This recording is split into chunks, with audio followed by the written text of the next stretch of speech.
Teman-teman, alhamdulillah sekarang kita akan lanjut di video ke-6. Sekarang kita akan membahas tentang kemampuan. Jadi untuk daftar list yang ada, salah satu listnya yaitu kira-kira kemampuan apa yang ingin kita tunjukkan nanti untuk pengaturan dalam memasukkan CV profesional. Oke, yang pertama kita harus mengingat apa posisi yang ingin kita lamar, posisi yang ingin kita tuju.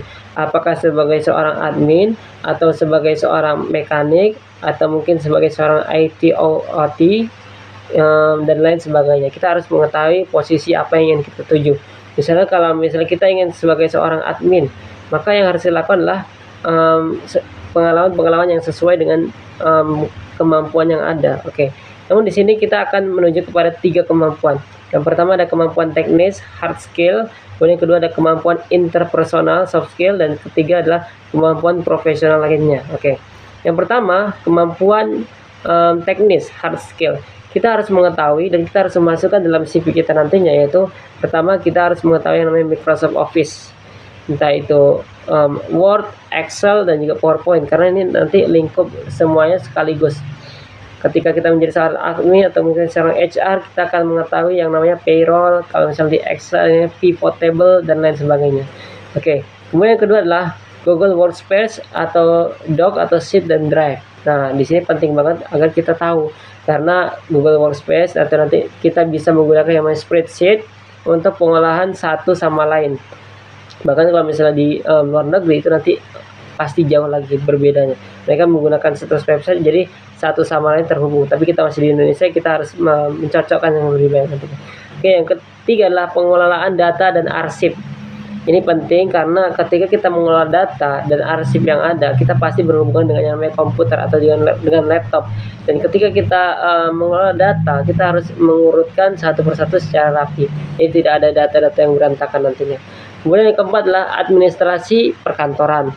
Ini penting banget, walaupun kita sarjana pendidikan ataupun sarjana apapun itu, kita harus mengetahui namanya administrasi perkantoran.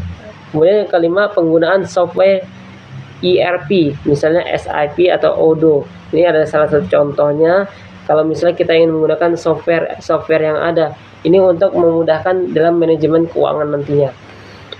Kemudian penggunaan sistem inventory untuk posisi gudang. Jadi kalau misalnya seorang admin gudang itu harus tahu yang namanya sistem inventory nantinya. Oke. Kemudian dasar-dasar akuntansi.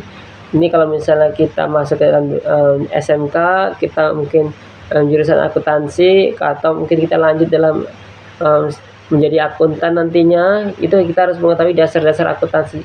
Setidaknya kita harus tahu yang namanya basic-basic yang ada. Kemudian bahasa asing. Karena bahasa asing ini penting banget, minimal mungkin yaitu bahasa Inggris.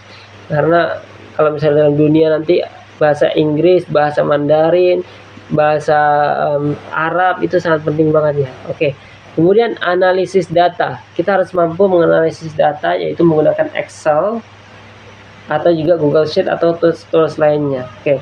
Kemudian yang terakhir adalah pemahaman SOP dan compliance. SOP itu standar operasional lainnya. Jadi kita harus mengetahui bagaimana kegiatan sesuai dengan admin posisi yang ingin kita tuju nantinya.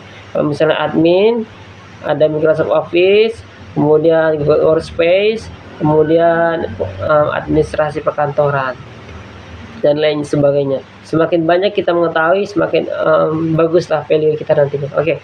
Kemudian kita akan masuk ke dalamnya kemampuan interpersonal. Ada yang kemampuan teknis tadi, ada interpersonal, itu secara emosional dalam diri kita. Yang pertama ada komunikasi yang efektif. Oke, komunikasi efektif ini bagus banget. Jadi ketika satu sama lain kita harus menggunakan komunikasi. Jangan sampai kita menjadi seorang NPD atau mungkin memiliki gangguan dark trial lainnya. Kemudian kepemimpinan dan pengambilan keputusan, ini bisa masuk dalam yang namanya leadership. Cocok bagi kalian atau mungkin orang-orang yang ingin menjadi seorang manajer ataupun lain sebagainya. Oke. Kemudian kemampuan bekerja dalam tim. Kemampuan bekerja dalam tim ini sangat bagus banget. Karena kalau misalnya kita memiliki kemampuan, kita harus yang tahu yang namanya problem solving nantinya. Oke. Kemudian ada manajemen waktu, disiplin, jam masuk kemudian jam keluar nantinya, Kemudian problem solving, ketika ada masalah kita harus mencari pemecahan masalahnya. Jadi jangan sampai kita terpikat pada masalah tersebut tanpa memikirkan solusinya. Oke.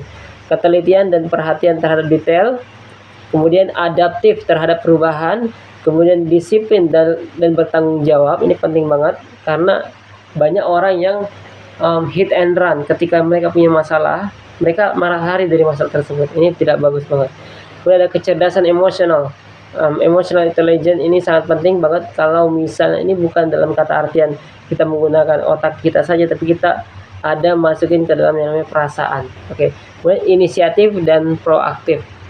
Dan terakhir adalah kemampuan profesional lainnya, kita bisa masukkan ke etika kerja yang tinggi, kemudian pemahaman terhadap budaya kerja perusahaan, kemudian kemampuan belajar cepat, kemudian fleksibilitas terhadap penempatan dari waktu kerja, dan terakhir adalah kesiapan menghadapi tekanan kerja atau work under pressure. Kita siap dalam tekanan kerja apapun itu. Oke, kita akan lanjut di video selanjutnya, di video ketujuh kita. Oke.